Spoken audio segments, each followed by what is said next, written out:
Oui, il faut absolument que la France sorte du nucléaire. Non, je ne crois pas qu'il faille sortir du nucléaire, en tout cas pas à brève échéance.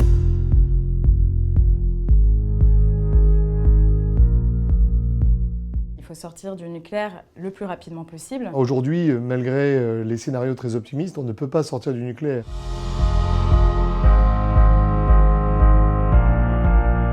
Le nucléaire sûr, ça n'existe pas. Le risque zéro n'existe pas. On l'a vu avec Tchernobyl, on l'a revu ensuite avec Fukushima en 2011. C'était il n'y a pas très longtemps. C'était au Japon, un pays développé avec des centrales réputées sûres. En nucléaire, il faut séparer la sûreté et la sécurité.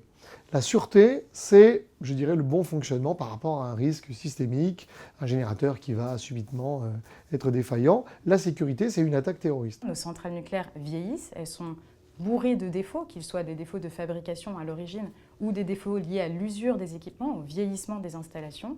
En plus, aujourd'hui, se rajoutent des nouveaux risques, que ce soit le risque d'un acte de malveillance, puisqu'on vit dans un monde géopolitiquement instable. Pour avoir été vice-président de la commission d'enquête sur la sécurité nucléaire et avoir vu de mes propres yeux l'épaisseur des murs et ce que peut faire un lance-roquette sur un mur de centrale nucléaire, je peux vous le dire, de ce point de vue-là, nous sommes très sécurisés. On a également tout un tas de risques naturels, les séismes, les inondations, les canicules, les sécheresses, tout ça sont des aléas naturels qui vont être en plus amplifiés par les changements climatiques et qui mettent en danger nos centrales nucléaires et donc les populations qui vivent autour. Le nucléaire, contrairement à ce qu'on pense, si on le rapporte, je dirais, au nombre de térawattheures produits, est l'énergie la plus sûre.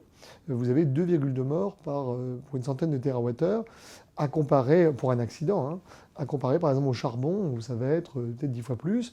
Et si vous regardez en termes de pollution, on est là aussi sur des choses extrêmement vastes. On va de 2,2 pour le nucléaire à 2450 morts pour le charbon. 2 tiers des Français aujourd'hui vivent à proximité d'une centrale nucléaire.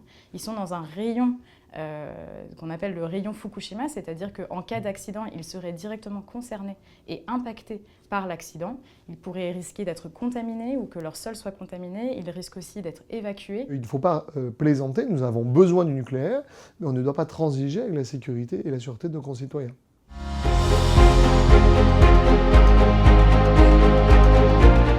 Le nucléaire n'est peut-être pas une énergie propre, puisqu'il produit des déchets, comme d'ailleurs toutes les industries. En revanche, ce qui est certain, c'est que c'est une industrie qui est décarbonée. Si on ne veut pas avoir le réchauffement climatique, si on veut combattre les émissions de CO2, alors eh bien, on a besoin du nucléaire et on ne peut pas vouloir la dénucléarisation et vouloir la décarbonation. Ce sont des objectifs irréconciliables. Voilà pourquoi un vrai écologiste défend le nucléaire. Et attention, il y a l'empreinte carbone, mais il y a aussi l'empreinte écologique plus largement du nucléaire. Quand on voit toutes les pollutions que peut créer le nucléaire, que crée déjà le nucléaire, on ne peut pas considérer que le nucléaire est une solution face à la crise climatique. C'est comme choisir entre la peste et le choléra. Donc la question n'est pas du tout de savoir si en fermant nos centrales nucléaires, on va devoir relancer le charbon. Non, la question c'est plus vite on ferme nos centrales nucléaires, plus vite on développe les énergies renouvelables et les économies d'énergie qui permettront justement d'accéder à une électricité tout aussi décarbonée, voire encore plus décarbonée. Et si on veut vraiment enrayer la crise climatique, alors concentrons-nous là où les émissions de CO2 sont, c'est-à-dire dans les transports, l'agriculture et l'élevage par exemple, qui sont des sources d'émissions de gaz à effet de serre beaucoup plus importantes.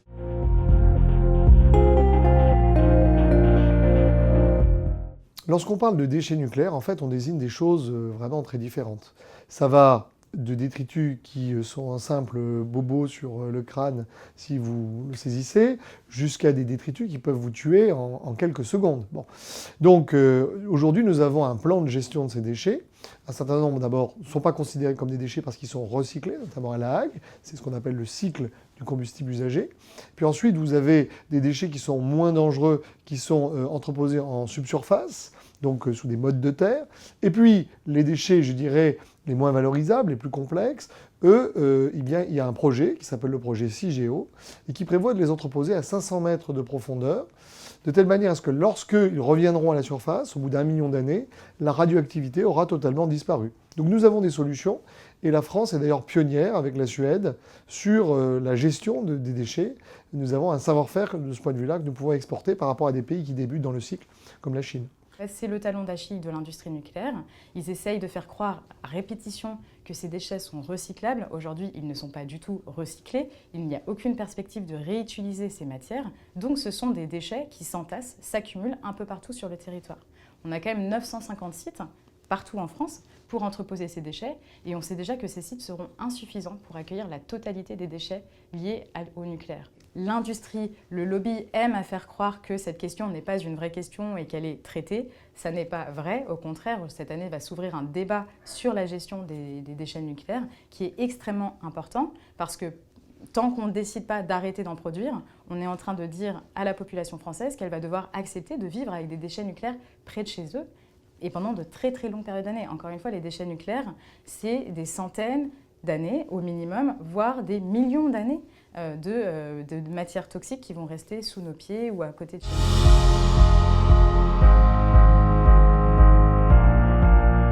Je pense que la politique du gouvernement en matière de nucléaire est assez ambiguë.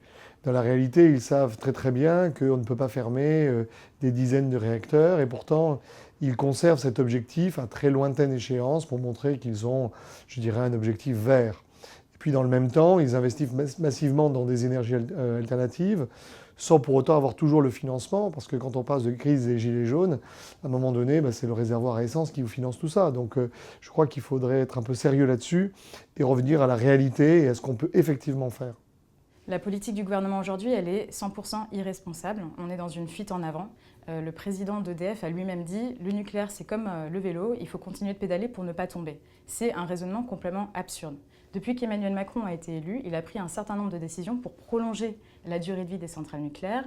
Il n'a toujours pas fermé Fessenheim alors que la décision a été prise depuis très longtemps. Il a réinvesti 10 milliards d'euros dans l'industrie nucléaire. Alors évidemment, ça ne se voit pas sur la facture des consommateurs, mais ça se voit sur leur feuille d'impôt. Et aujourd'hui, ce qu'il propose, c'est carrément éventuellement une nouvelle génération de réacteurs nucléaires. Ça n'a aucun sens quand on sait qu'investir dans les renouvelables, ça coûterait beaucoup moins cher. Ça n'est pas une industrie anodine, mais en gardant aussi à l'esprit que vouloir la faire disparaître du jour au lendemain, c'est créer des milliers de chômeurs sur le territoire français. Et aujourd'hui, je crois qu'on a plutôt besoin d'investir sur le progrès et la technique que de tuer ce qui reste un des derniers fleurons industriels français. C'est une énergie du passé, c'est un ancien programme qui est dépassé aujourd'hui, qui ne correspond plus du tout à la réalité économique et technologique. Nous n'avons pas d'autre solution pour produire massivement de l'électricité à bas coût. On a les moyens de faire autrement, ce serait dommage de s'en priver. Encore une fois, il y a un certain nombre de pays qui ont déjà fait le choix de sortir du nucléaire, de fermer des centrales nucléaires. Pourquoi est-ce que la France irait à contresens de cette transition énergétique que pourtant la plupart des pays ont aujourd'hui décidé d'entamer ?